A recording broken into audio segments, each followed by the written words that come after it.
Hello, everyone, and welcome to today's live broadcast. Whole transcriptome in situ cell atlas reveals cellular composition and interactions in the developing human brain. I'm Susie Valdez of LabRoots, and I'll be your moderator for today's event. Today's educational web seminar is brought to you by LabRoots and sponsored by Illumina and Nanostring Technologies. For more information about our sponsors, please visit their websites at illumina.com and nanostring.com. So let's get started.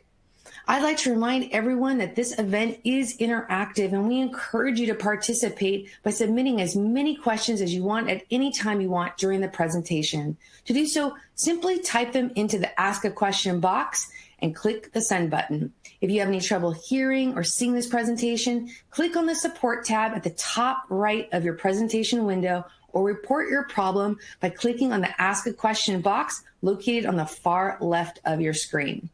I'd now like to introduce our presenters, Dr. Omer, Bayraktar, Dr. Pawel Zajac, and Dr. Rudy Van Eijsden. For a complete biography of our presenters, please visit the Biography tab at the top of your screen. Dr. Van Eijsden, you may now begin your presentation. Welcome, sir. Thank you for the introduction.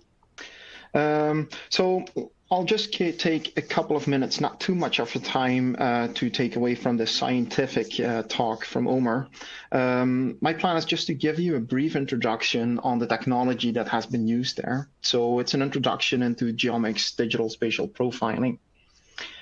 So let me first tell you a little bit about Nanostring. Nanostring was founded in 2003. It has its headquarters in Seattle, and it came out of the Lab of Systems Biology from Leroy Hood. And over the years, we focused on biomarker discovery and translational research, providing tools to do all that. So the first tool that came out was in 2008, the nCounter analysis system, mainly used for gene expression biomarker development, measuring up to 800 targets per sample in one go. And now, since last year, we've launched our GeoMx Digital Spatial Profiler, which is very exciting. Just a little bit as an introduction on the nCounter system and the applications and panels. So the nCounter system is it's a technology that uses digital barcodes, like you can see here, fluorescent molecules in a stretch in a row. They serve the purpose as a real barcode identifying targets of interest that you would like to measure. It's an in-solution hybridization where we hybridize probes holding these molecular barcodes. They hybridize to the RNA of interest once you have extracted the RNA from your tissue cells, FFPE block, whatever material that you might be working with. In the end, we will count the number of these barcodes, getting digital counts for every target of interest in your sample. So we really count the number of molecules without any enzymes, without any amplification. So that was the first system that has been used a lot, that is still used today, for which we have off-the-shelf panels available for oncology research, immunology research, and neuroscience for bulk gene expression analysis. Besides gene expression, you can also measure microRNA expression or express fusion genes. So this has been used a lot, and there are many publications out there that have used this technology to find biomarkers to, for instance, predict response to treatment. However, there is a problem there, and sometimes with bulk analysis, extracting RNA from tissue, so-called grind and bind assay, sometimes it can be difficult to find the correct biomarkers to do these kind of predictions. Very often, because sometimes tissues are very heterogeneous, and doing the grind and bind assay, the differences that are there in that tissue somewhere, they're simply diluted out by the grind and bind nature of this assay. So by doing this, people have a need for spatial analysis to be able to identify where the targets are in the tissue and what the expression levels are. But biomarkers are simply not only one or two targets. Mostly they're comprised about many different targets at the same time. So it's always a trade-off in terms of plexing, in terms of getting spatial or non-spatial resolution, also on quantitation and precision. So that trade-off can be a pain, and sometimes people just give in on getting the spatial information because they simply need more plexing. A solution for this is the GeoMx Digital Spatial Profiler. And it has already shown its value. So it's only launched last year in March. But as of today, and this slide is already old actually, because it says 21 peer-reviewed publications to date. I checked it this morning and it's actually 25 already. And this is very unique for such a young technology that has just recently been introduced.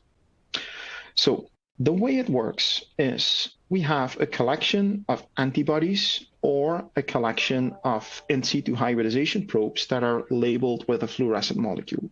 So it's very similar to immunohistochemistry or in situ hybridization. So we call those imaging reagents. But on top of that, we also have profiling reagents that we also bind onto the FFPE tissue, which you cannot see by the fluorescent molecule, but they are tagged with a DNA tag, like you can see here, a DNA tag on an antibody or a DNA tag on an in situ hybridization probe. They're bound to that probe or antibody with a photocleavable linker, so that when we shine UV light, they will be cleaved off and they will be submerged in the buffer that is on top of the slide. So that's actually the process. So we first stain the slide with these morphology visualization markers, together with profiling reagents. So these are many more probes or antibodies targeting the other targets of interest. Using the morphology markers, we get the morphology of the tissue, allowing us to really pinpoint regions of interest in that tissue where we would like to focus on to measure the abundance levels of the other protein or RNA targets, whatever application that we're running at the moment. From that morphology and the region of interest that we select, we can very specifically shine UV light within those regions of interest, causing the DNA tags to cleave off. Then we go in with a little stripper tool that hovers just above that region of interest, and we suck up these DNA tags and deposit them in the collection plate inside the instrument. That collection plate is then taken, and which forms like a surrogate representation of the abundance levels of all the targets within those regions of interest.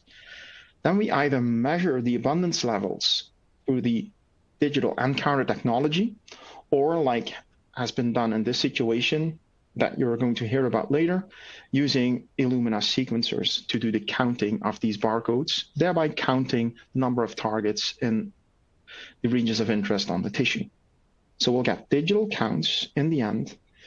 These raw data files are then imported back into the instrument, which will connect back this count information to the specific regions of interest in the tissue. So coupling back the spatial information. An extra additional thing that we can do, because we have a very sensitive digital micromirror device holding 1 million individual micromirrors, we can shape the UV light in a way that it forms, for instance, a mask corresponding to the expression level of the morphology markers that you're using. In this slide, you see that we have stained a section with pancytokeratin in yellow, and there is a DNA marker in pink. And you can put a mask indicating the pancytokeratin, so mainly 100% tumor. We can put a mask on that, and that's what you see in the top right. Everything that's white is 100% tumor. So we can first shine the light on everything that's 100% tumor using that mask. And then we could actually also take the inverse of that and shine the light only on the tumor microenvironment. So this will be two separate collections from the same well, profiling the abundance levels of the targets within the tumor area and the tumor microenvironment area. Using that digital micromirror device, we can do many different types of masking. So you can just do geometric shapes, where you just shine the light on a geometric shape that you draw on the tissue. You can do the segmentation like I just explained. You can even do it more specifically, focus on specific cell populations identified by specific markers that identify cell populations, and then shine the light on all of the cells that meet that criterion within the region of interest that you have drawn. A fourth one that you could do is you can do contour profiling, where you have, for instance, in this example here, you have a line of macrophages that are infiltrating towards the tumor. So then you can sort of profile only that line of macrophages, but also have bands going further out or further inside from the tumor to learn more about the changes in expression of the targets of interest going further out or further in from that line of macrophages as a baseline. And the last alternative that you can do, you can just put a whole grid on top of the tissue and treat every square within that grid as a separate region of interest, just to learn more about the differences in spatial expression throughout the whole tissue. With the GeoMx Digital Spatial Profiler, you can do this with protein panels targeting up to 96 different proteins in the field of immuno-oncology on the left and in the field of neuroscience. We always run a core of 20 main targets, and then you can spike in different modules of interest, which are depicted here on this slide in gray. All of the specific content can be found on our website. Most interestingly at the moment is the Cancer Transcriptome Atlas. This is an RNA panel where we have probes targeting the RNA. And in this situation, we cover more than 1,800 genes, mainly in the field of immuno-oncology, covering 55 specific pathways related to tumor biology, immune response, microenvironment, and so on. So this is ideal to do research and find predictive biomarkers in a tumor scientific setting. So this is already available now. So people who have a system can run this. What we're working on and what we're going to launch in 2021 is the whole Transcriptome Atlas, covering over 18,000 genes. And this actually really also allows you to do even pathway analysis. So not available yet, will be available through our Technology Access Program end of the year, and we'll officially launch that next year. Doing the readout for these bigger panels, you need to do this on Illumina sequencers. So that's the way it has been designed. You see here a number of these sequencing instruments. So most of them will be run on a NextSeq or on a NovaSeq. So that's the way that this is going to work. And the next presenter will explain you a little bit more about these instruments before we go to the scientific talk. Thank you for your attention. Over to you, Pawel.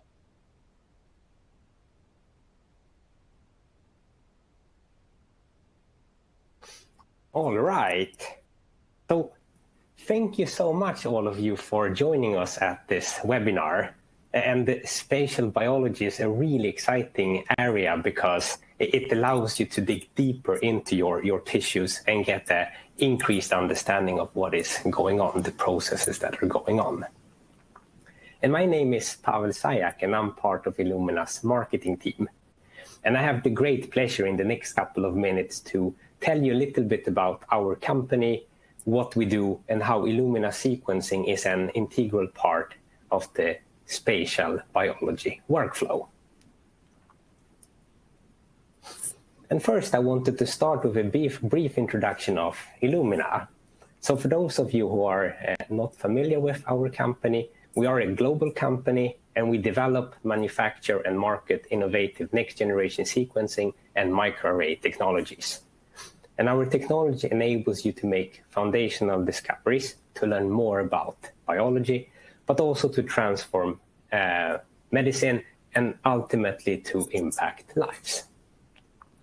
And to date, our technology has been used in more than 200,000 publications, so really showing that this is a robust technology giving you results that you can trust.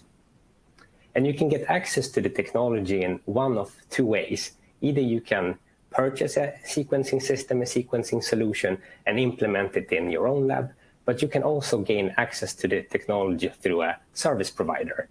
And there are multiple service providers found throughout Europe. And our systems and our solutions enable a wide range of spatial sequencing applications. So no matter what is the size of your spatial project, whether you have a single sample or many samples, whether you want to profile these samples to a high depth or a low depth, we do have a sequencing solution that fits your output needs. So we have on the left side the iSeq 100 system, a small benchtop system giving you 4 million sequencing reads, all the way up to the NovaSeq 6000 system that you can see on the right-hand side that gives 20 billion reads. And recently we also launched the NextSeq 2000 system, which allows deeper, larger studies, but still within a benchtop package. And the sequencing is a single technology, but it unlocks a wide range of applications. So the sequencer can be thought of as a tool that can be used for many different methods for many different things. So as is exemplified in this webinar, the sequencing can be used to read out digital spatial profiling assays. But in the field of neuroscience, for instance, it can also be used to study variants, for instance, via genome sequencing or exome sequencing, or it can be used to assess different regulatory features, such as chromatin accessibility. So with a single technology, single sequencing platform, you can unlock a wide range of applications. And Illumina has a long-standing tradition of technological innovation, technological advances. So in our NextSeq 2000 system that was launched earlier this year, we have incorporated more than 75 key technology innovations. And these translate into a number of advantages. So for instance, there is a reduction in operating cost and an increase in output if you compare the NextSeq 2000 system with the NextSeq 500 and 550 systems. So allowing you to do larger studies. And recently, we also introduced a new version of the consumables kit for our NovaSeq 6000 system. So that's our production scale sequencer. And these consumables have a number of benefits. For instance, the shelf life has been increased, and they come at a very cost-attractive price. This means that you can now sequence more with the same budget. So this unlocks the door for wider, deeper, and larger studies. And if you're interested in hearing more about the different products and solutions that we offer, or you want to discuss the sequencing requirements for your study, for your project, we are always happy to help, so please don't hesitate to get in touch. And I wanted to thank you very much for your attention and for joining this webinar. And before I hand the presentation over to Dr. Omer Bayraktar, the star of the show, we have 2 quick questions for you.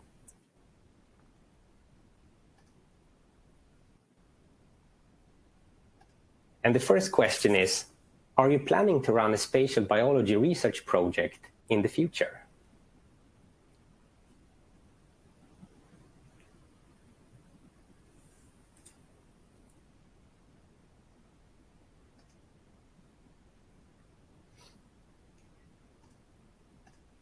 And now over to the second question. So how do you access next generation sequencing?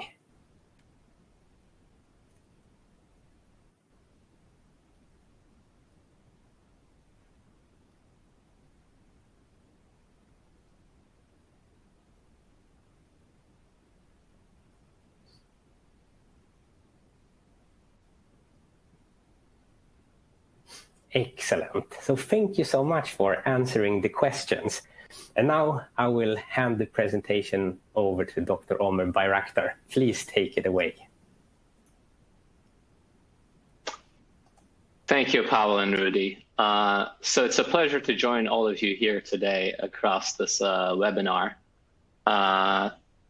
Many thanks to Illumina and Nanostring for the invite to showcase our science here. So I'll jump right to it. My name is Omer Bayraktar. I'm a group leader at the Wellcome Sanger Institute in the UK.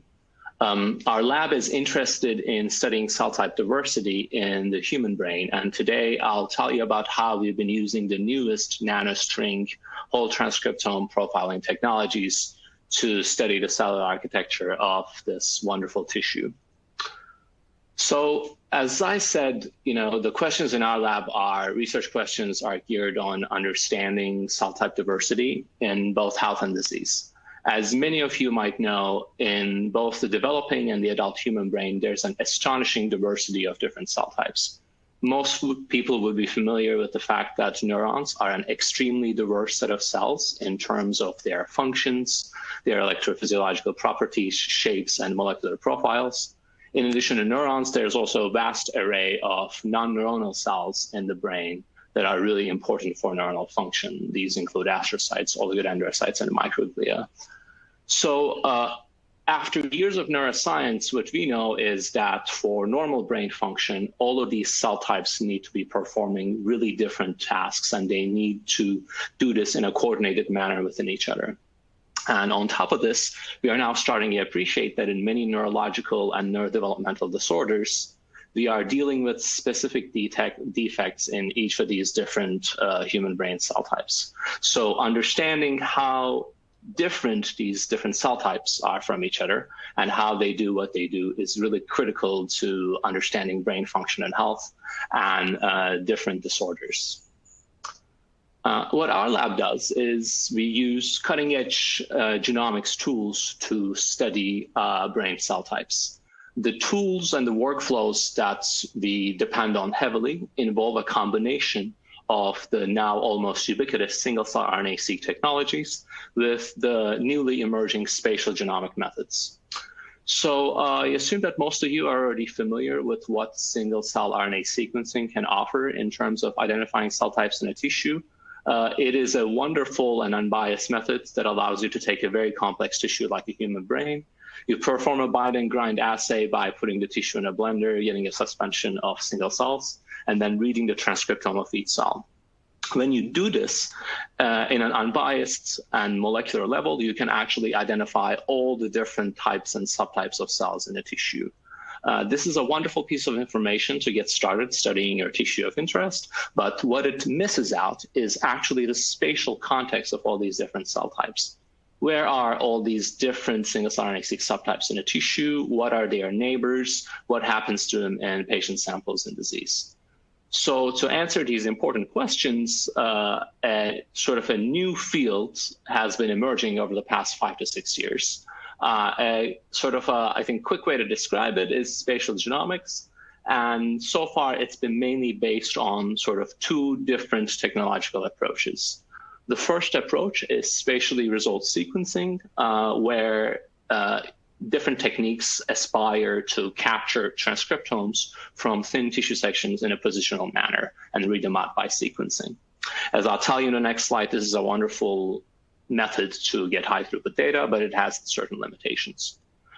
As an alternative, there has also been an explosion in the number of different imaging methods that can address this question. And now there are a variety of techniques out there that allow you to multiplex the measurements of dozens of different RNAs or proteins together, visualizing the expression of them in different cell types in the spatial tissue context. With all these different methods, the workflow that we are trying to get at is summarized here. Single-cell RNA-seq gets you started in identifying which cell types are. Spatially resolved sequencing or multiplexed RNA imaging can actually place these cell types in spatial locations in a tissue. And when you put all that information together, you can actually reconstruct the cellular architecture of a tissue with spatial resolution. So we are quite excited about a bunch of different technologies that achieve this. And I'll do a little bit of PR before I actually talk about the science. And to sort of answer these questions, at the Sanger Institute, in collaboration with the European Bioinformatics Institute, they've actually started a high-throughput spatial genomics initiative that will make great use of all the methods that you see on this slide to map different human organs as part of our involvement in the Human Cell Atlas. If I dig a little bit deeper into how these different spatial genomic technologies work, in this presentation, I'll be focusing mostly on methods that measure the transcriptome with spatial resolution, hence spatial transcriptomics from now on. The first method that allows you to study transcriptomes in space is basically spatially resolved RNA sequencing. There are multiple commercial or experimental homebrewed methods available to do this, such as Visium or SlideSeq. The idea here is that you have an array where you can put a thin tissue section on. You end up capturing, all messenger RNAs in your tissue onto that array, and you read out this information, this positionally captured transcriptome information with sequencing. These assays come at various spatial resolutions, from dozens of cells to almost subcellular resolution. But what they have in common is that they actually give you multi-cell spatial information. The arrays consist of these regular spatial grids that do not really respect the boundaries of each cell. So what you end up capturing at each array location is basically signal from multiple cell types. So that is a bit of a disadvantage for spatial sequencing, but the advantages that it offers is that it gives you transcriptome-wide information, and it also offers you the high throughput of sequencing. Now, the alternative to these methods has been mostly the different imaging technologies. High multiplexed RNA imaging gives you exquisite spatial resolution in a tissue. The image that you're seeing at the bottom is 4-plex single molecule FISH, where we have marked different RNAs and different cell types at near single molecule regulation. Hence, you can identify single cells in the images, and then you can quantify RNA expression within each cell. So you have the wonderful spatial resolution here, but the drawbacks are that first, at the moment, most methods do not offer you transcriptome-wide information. You generally have to select a panel of about 50 to 100 genes and go after that, hence low multiplexing. This kind of high multiplexed RNA imaging requires very specialized cyclic microscopy setups. And because of the multiple cycles of imaging required, the data throughput is often low. The technology that I'll talk to you today, the Nanostring whole transcriptome atlasing, in a way combines the strengths of both of these spatially resolved sequencing and imaging technologies. It does offer you cellular resolution, and throughout the presentation, I'll explain to you exactly what that is and how that is different from single cell resolution. It does use a probe panel against 18,000 genes, as Rudy mentioned in his introduction, but that effectively provides you transcriptome-wide information. It uses sequencing as a readout, hence it offers you high throughput. And finally, perhaps a massive advantage for nanostring profiling is that unlike spatially resolved RNA sequencing methods, it's already optimized to work really well on archival FFPE material, which constitutes most of the tissue, most of the patient-derived tissues. So to jump right into what the nanostring whole transcriptome atlasing, which I will abbreviate as WTA in the rest of the presentation, is, Rudy also gave you a great introduction to what the nanostring workflow is. The WTA is seamlessly integrated into the workflow, and the way it works is that you start with a thin piece of tissue on a standard microscope slide. This could be this is most often FFPE, but you could also imagine doing fresh frozen or fixed frozen down the line. You label this piece of tissue for a limited set of imaging markers that distinguish different cell types or tissue regions. Then you put on your WTA nanostring probes, which are basically in situ hybridization probes against 18,000 genes covering the majority of the human transcriptome. Now, these probes have a really special trick up their sleeve because in addition to their target-specific region that goes and binds to the transcripts in the tissue, they actually have an oligonucleotide-based sequencing tag at their tail. The sequencing tag is separated from the main probe body using an UV photocleavable linker. And what this allows you to do is to basically collect these tags on the GeoMx DSP platform. So after we do, and I forgot my lovely little animations here. After you put your WTA probes, you put the labeled slides on the GeoMx DSP machine, which first images the imaging markers, lets you identify where your tissue regions and where your region and cells of interest are. After that, you shine the photocleaving UV light on areas that you identify either manually or using image segmentation, as you saw in the previous slides. This photocleaving liberates the next generation sequencing barcoded probe tags. These tags are collected using the little zipper, which puts them in a 96 well plate. And after this is done, for all the regions of interest, which I'll abbreviate as ROIs from now on, you take your well of barcodes, you put this into the, any kind of Illumina sequencer, and that allows you to quantify the amount of probe barcode that is generated from each region. And for this presentation, all the data that we've told you about was generated using the NovaSeq 6000 S4 machines. So in our work, in our early access work in collaboration with Nanostring, we decided to use this WTA method to perform spatial transcriptomic profiling of the developing human brain. And we did this because of two reasons. First, as I told you at the beginning, we are interested in understanding cell type diversity in the human brain. And the cell type, the great diversity of neurons and non-neuronal cells that you see in the adult brain, it actually all goes back to the genetic mechanisms that operate in your brain in the womb. So what different cell types do in the fetal brain has a lot to do with how different cell types are generated and are maintained into the adulthood. Second, the fetal human brain, specifically the fetal human cerebral cortex, has a wonderful spatial architecture of different cell types that we can use as a nice validation benchmark for WTA technology.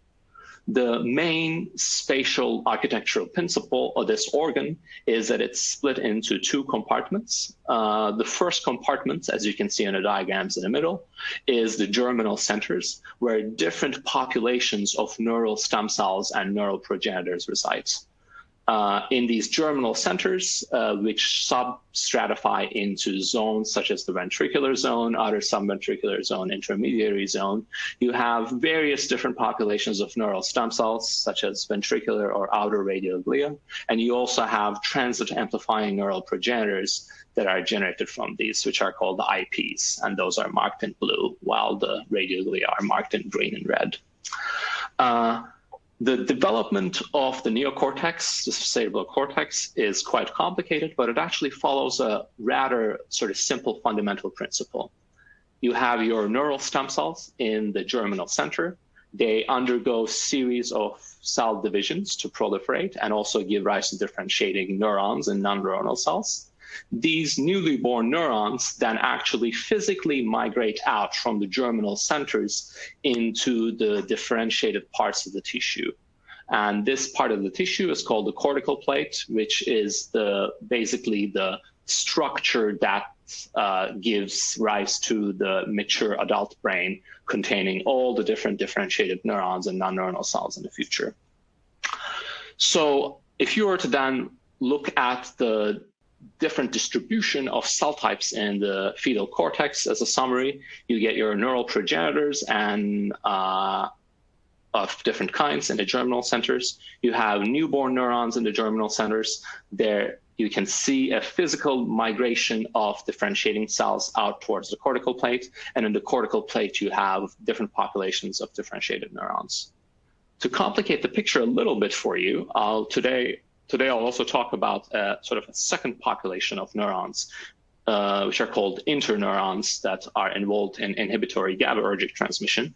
These guys are actually not born in the germinal centers of the cortex. They're actually made elsewhere in the cortex. But to make researchers' lives more complicated, what they do is that they actually migrate tangentially into the germinal centers in the cortex. They enter it through the sort of the deepest part that's known as the ventricular zone. And from there, they actually switch to a radial migration mode to populate the cortical plate. Now, with working with Nanostring, we decided to perform or design WTA experiments that can illustrate the sort of the spatially orchestrated migration and differentiated of the fetal cortex. And this was done by a great collaboration with my postdoc in my lab, Kenny Roberts, and Robin Tropf, who works for Nanostring. And what we did here was actually fundamentally quite simple experiment.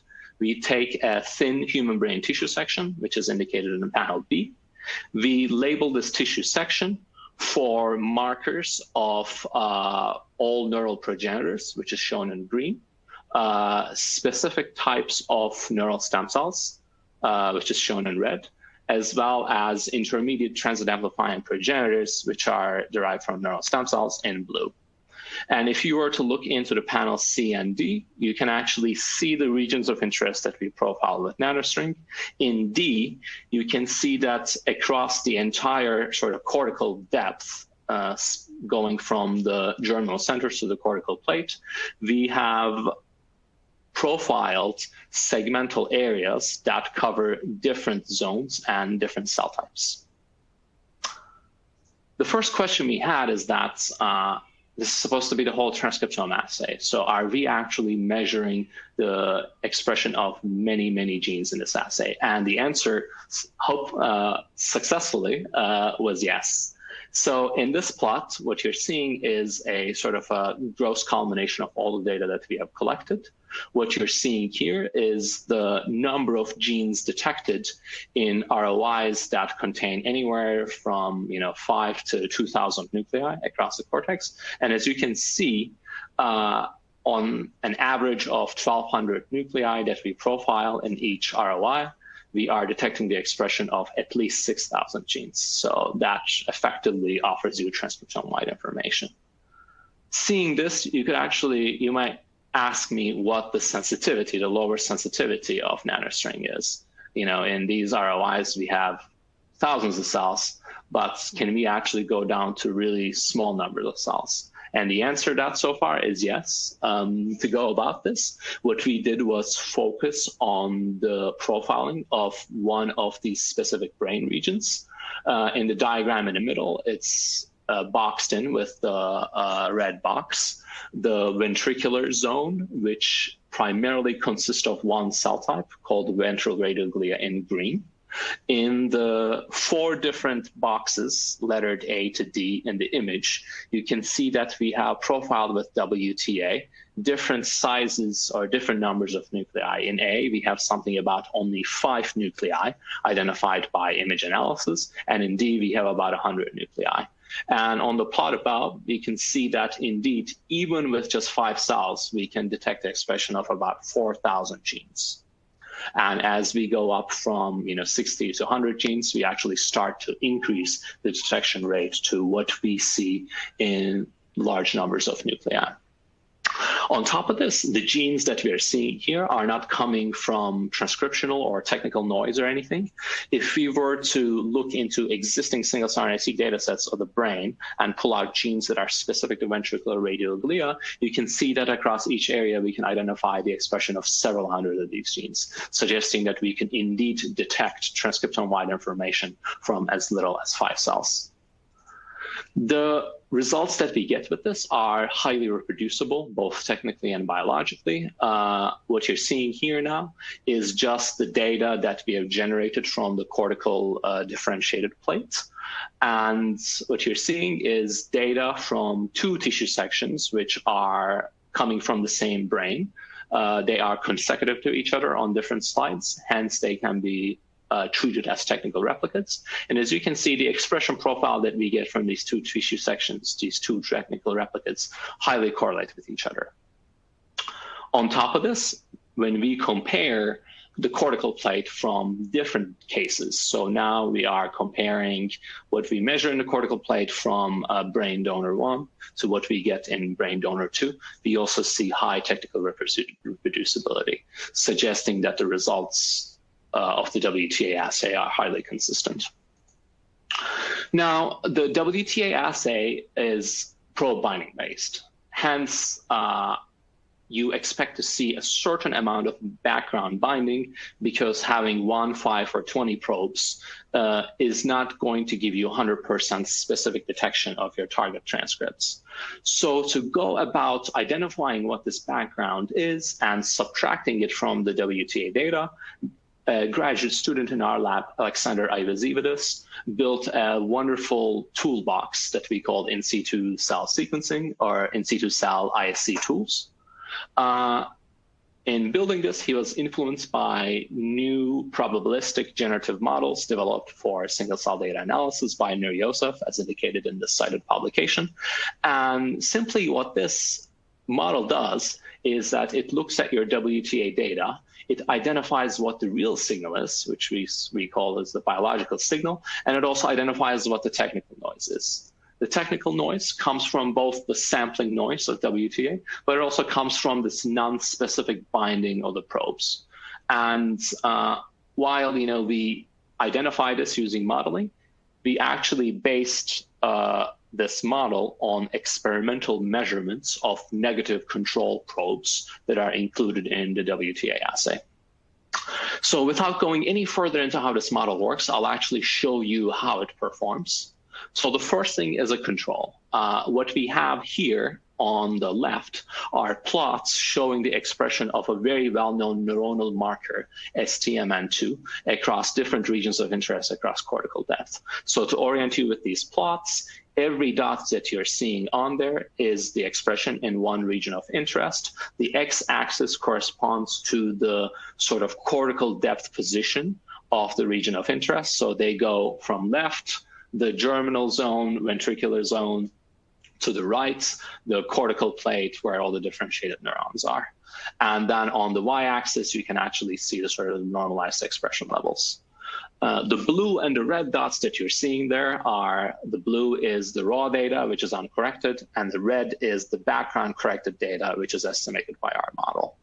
And the reason that we started with STMN2 here is that it is actually a sort of a positive control for our assay. We know that it is a really highly expressed gene that should be detected in neurons. And we would expect that if our model is working correctly, it should not take away the expression of this, and it should sort of accept the expression of STMN2 as a true gene. And this is precisely what it does. As you can see, the blue and the red dots are not that different from each other. And furthermore, we can actually validate this on the same tissue material using fluorescent in situ hybridization. So what you're seeing on the right is actually RNA-seq single molecule fish against this gene, which indeed across the cortical depth shows high signal in the cortical plate. So this was a good gene. A bad gene is DLX1. So this is a gene that is a known marker of interneurons. As I said at the beginning, interneurons are most abundantly found in the germinal centers in the ventricular zone at this point. So the real signal that you expect to see for this gene is mainly based there. And there will also be actually like a little bump in the cortical plate because you already have interneurons moving in there. So when you look at the raw WTA data, you indeed see a little bump in the germinal centers, but as you can see in the mid-cortex, you see tons of signal. So that would be depths 0.2 to 0.8. And you can see that, you know, the blue dots give you sort of signal at 200 expression levels. We were very happy to see that the ISC model performed successfully here. In red, you can see the corrected counts. And while I hope you can appreciate that we have maintained the enrichment of DLX1 expression in the ventricular zone in the low cortical depth, we have actually successfully removed all the backgrounds, you know, that we expect to see in the mid-cortex. And we can actually validate this using in situ hybridization. So on the right, you now see an RNA-seq SM fish against DLX1. You see enriched expression of this gene in the ventricular zone, which is indicated with the yellow arrow with the high mag on the rightmost panel. And elsewhere in the cortex, you actually do not see a lot of expression. And that suggests that our background correction model is working correctly. So with that, I can actually jump right to the interesting stuff. since we know that the WTA assay gives you transcriptome-wide information and we can crank the background information, let's actually look at what the spatial expression profiles look like. The first question we ask is that the known spatial expression of different cell types, neural progenitors in the germinal centers and differentiating neurons in the cortical plates, does it hold up?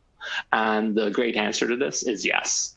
As you can see on the plot on the right, what we have is the expression of known cell type markers across cortical depth.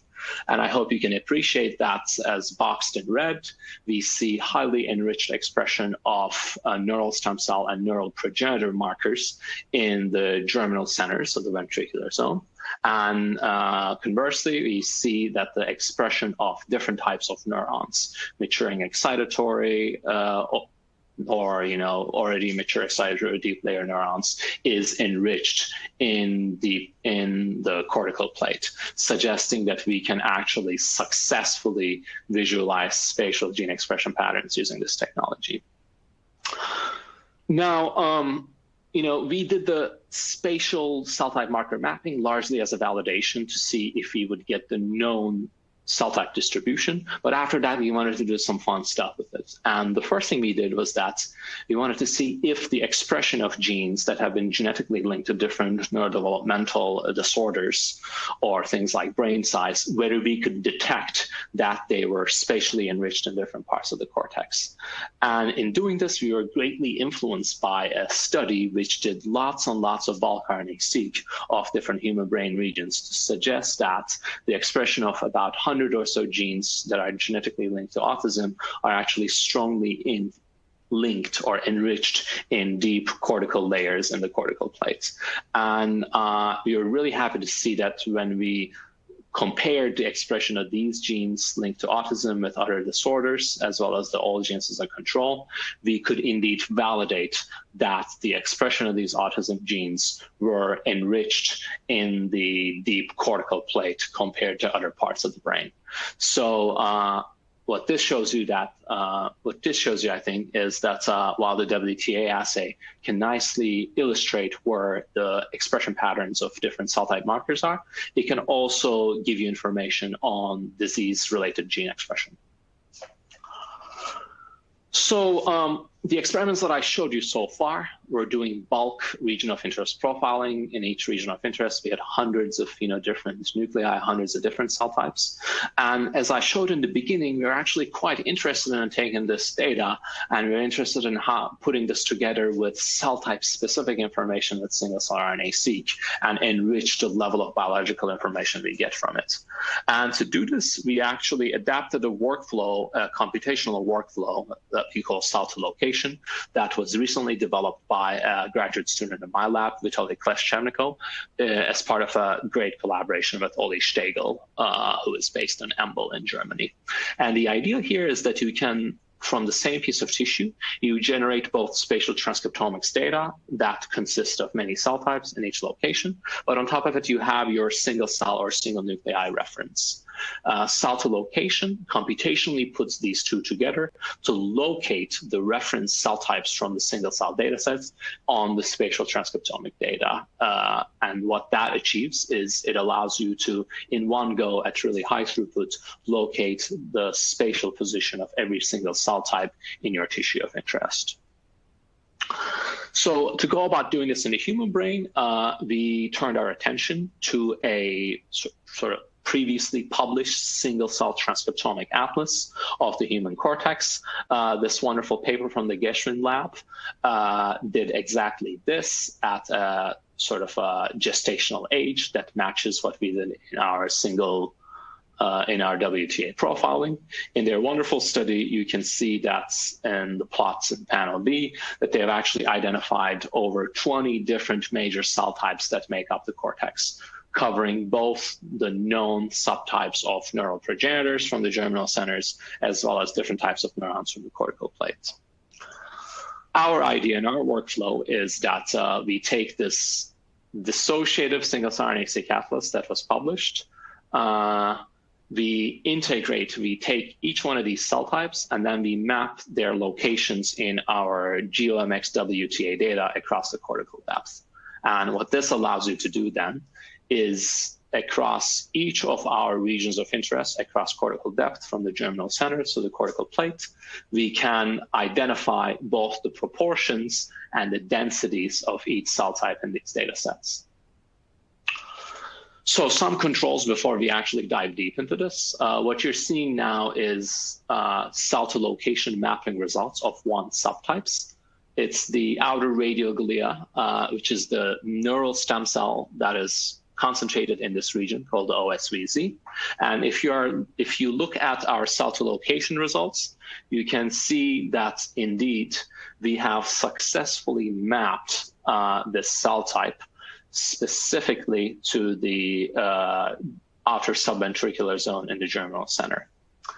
A quick technical note that we'll make here is that the cell to location version that we used here was actually modified, was adapted to work best with WTA data. If we were to take the versions of cell to location that are designed or catered for other technologies such as Visium, we still get good sort of mapping of radioglia to the outer subventricular zone, but we actually start seeing sort of background mapping to other brain regions, such as the cortical plate, which is sort of boxed in with the dashed diagram on the second. So it is actually important if you're using these sort of cell to location-like integration tools, it's important to use the right kind of tool that is adapted to your technology. So I'll just walk you quickly now through our cell type mapping results in the fetal cortex. So what you're seeing here now is a cell density map of each of the 17 cell types identified in the single-cell RNA-seq data across our WTA data sets. As I did previously, the x-axis shows you the sort of the spatial position of each segmental region of interest across cortical depth. From left to right, it's going as germinal center to cortical plate. And the size of the different dots for each cell type show you actually their predicted density. And the output that we're talking about here is actually compared to almost a manual count of cells in that region of interest. So when we say that we think that there are 30,000 cells of one cell type in a region of interest, we actually base that both on cell to location mapping as well as the total number of nuclei identified there based on imaging. So the results of this mapping were largely a success. We were really delighted to see that both the neural progenitors and differentiating neurons were successfully mapped to where they're supposed to be. The two highlights that I'd like to present you today is that this mapping is really sensitive enough to actually call different subtypes. So if we were now to focus on neural stem cells, different types of neural stem cells that are located in the ventricular zone versus the outer subventricular zone, which are the green and the red cells diagrammed in the top, you actually see that cell to location predicts them to be in spatially different areas of the germinal centers.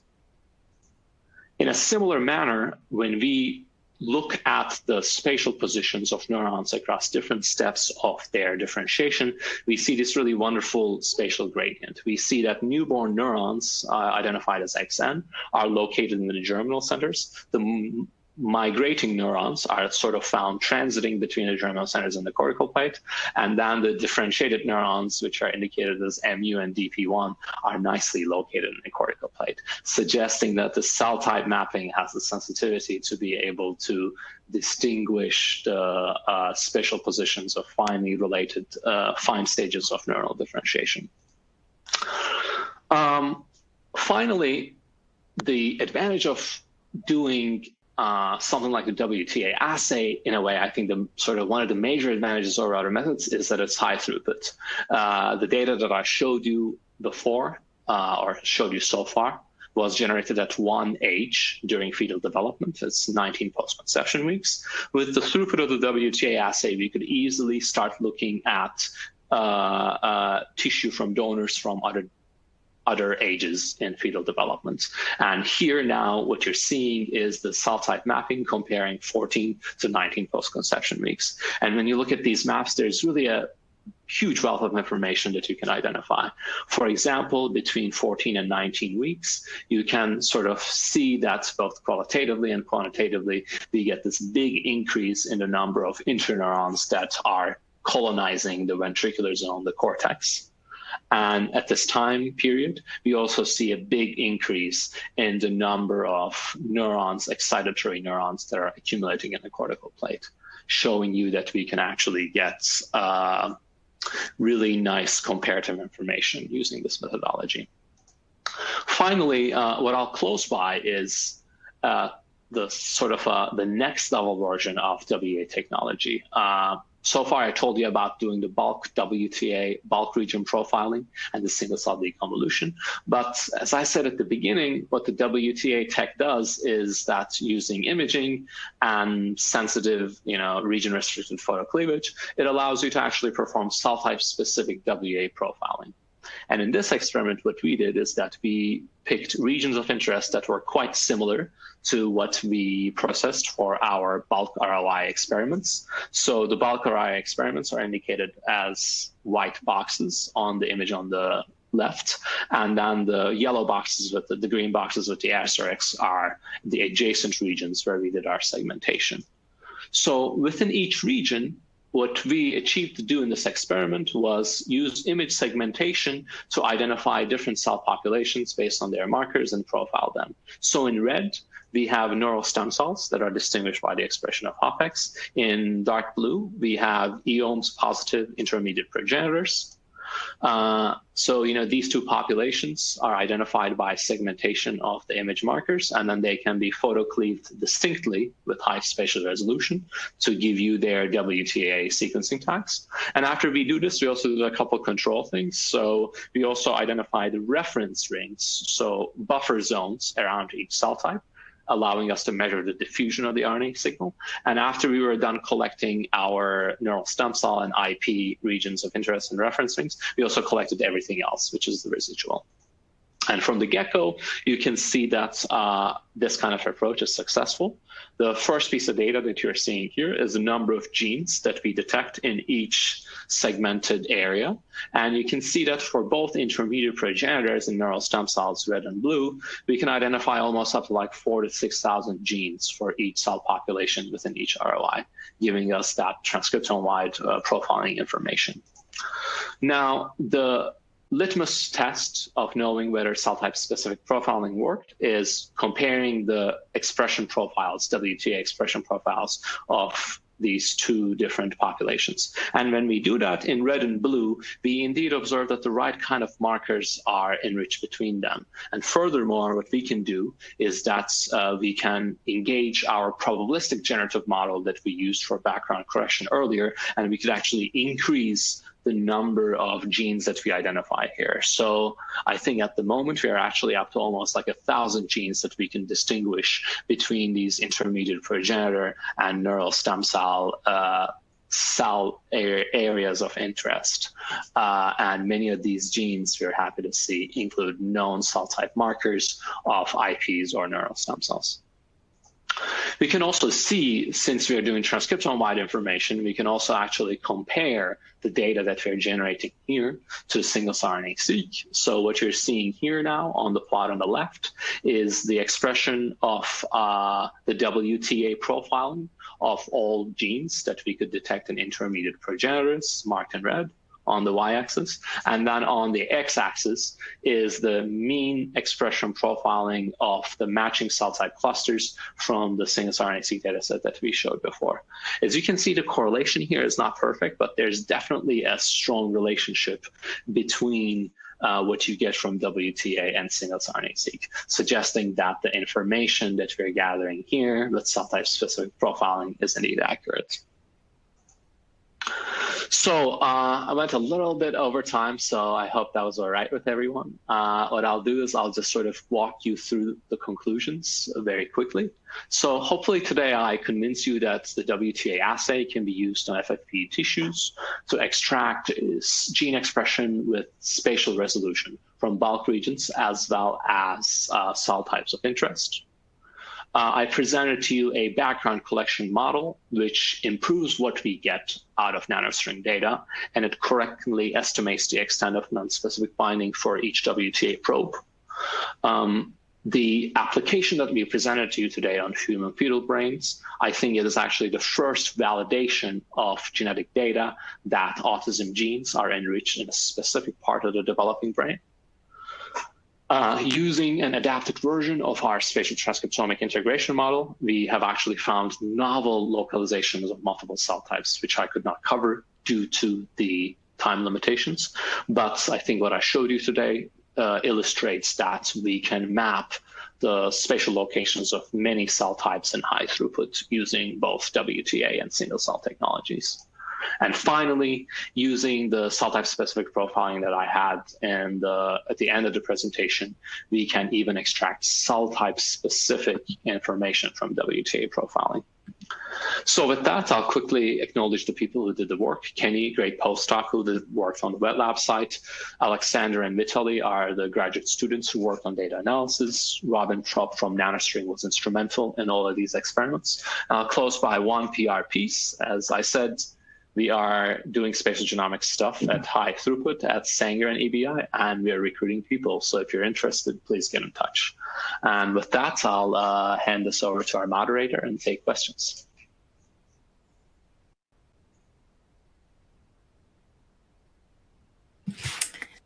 And thank you, Dr. Bayraktar, and Dr. Zajac, and Dr. Van Eijsden for that informative presentation. We will now start the live Q&A portion of the webinar. And if you have any questions you want to ask, please do so now. Just click on that Ask a Question box located on the far left of your screen. We'll answer as many questions as we have time for. So let's get started. We have quite a few questions already coming in. Our first question, and this is directed to you, Rudy, could you elaborate more on the barcode design? Are they UMI-based random hexamers, or how many targets do they cover? Well, thanks for that question. It's it's an obvious question that comes up in this setting. Yes, it's UMI-based, so we use UMIs to make sure we sequence single molecules. So the UMI is 14 bases in length, and the actual target-specific part of the barcode is 12 bases in length. So how many targets do they cover? So having 12 bases for the target-specific part, well, I just did the calculation very quickly. That gives you theoretically 16 million possibilities. But since Omer is just describing already, we're doing whole transcriptome covering over 18,000 genes. So that's as many targets that we can cover. We can cover the whole transcriptome. Yes. Thanks for the question. Thank you so much. And Omer, this question is for you. Can the WTA assay offer single cell resolution? We haven't tested this explicitly, but we think so. So I showed data where the WTA assay offers you 5-cell resolution, where we can already identify the expression of 4,000 genes in 5 cells. The GeoMx DSP paper that came out earlier this year in Nature Biotech, I think, showed that you can measure, and Rudy can correct me here, I think it showed that you can measure protein expression at single cell resolution, but it shied a little bit away from RNA. I think based on what we saw for 5 cells, I think a single cell is most likely in the sort of reach of WTA assay. The questions will be how consistent will be the single cell readings, and from different tissues, how they would scale to each other. But it's definitely something worth trying. Thank you very much. And I want to thank our audience members for these great questions coming in. We actually have time for one more question. You mentioned that cell type specific WTA and single cell RNA sequence correlate, but not perfectly. How could this correlation be improved? That's a great question. So I think there are sort of a couple different dimensions there. So the first dimension is that in our experiments, we actually had like while the single cell RNA-seq and the WTA data set matched roughly in terms of like what age of fetal brain development we were looking at, they're actually from different donors and generated in completely different instances. So if we actually generated those data sets from the same donor, you would probably have more correlation. But I think the more sort of important underlying question is that it is most likely not statistically correct to try to correlate what you get from single-cell RNA-seq directly to WTA. And the reason for that is that there's a platform-specific effect where both the sensitivity and other sort of under-the-hood bits of WTA and single-cell RNA-seq are different. And to be able to correlate those two methods to each other, what you need to do is use integration tools like cell-to-location. And the last bit is that, you know, the cell type specific profiling that we did can certainly be improved. We did sort of like a really simple image segmentation where we took all the signal, including whole cells, parts of cells, which is probably contaminated by other cell types to some extent. Moving forward, you can actually do more complex and stringent cellular segmentation from image data, and that can actually improve possibly what you get from single-cell RNA-seq correlation. Gentlemen, I want to thank you so much for your presentations today. Awesome, excellent. Thank you so much. I also want to thank our audience for joining us today and for their interesting questions and questions we did not have time for today. And those submitted during the on-demand period will be addressed by our speakers via the contact information you provided at the time of registration. Again, thank you again, gentlemen, for your presentations and for your important research. And I want to thank LabRoots and our sponsors, Illumina and Nanostring Technologies, for underwriting today's educational webcast. You can view this webinar on demand, and LabRoots will alert you via email when it's available for replay. Please join us in the upcoming virtual event, Advancing Science, a Spatial Biology Conference. You won't want to miss this exciting event. That's all for now. Until next time, stay safe. Take care. Bye-bye.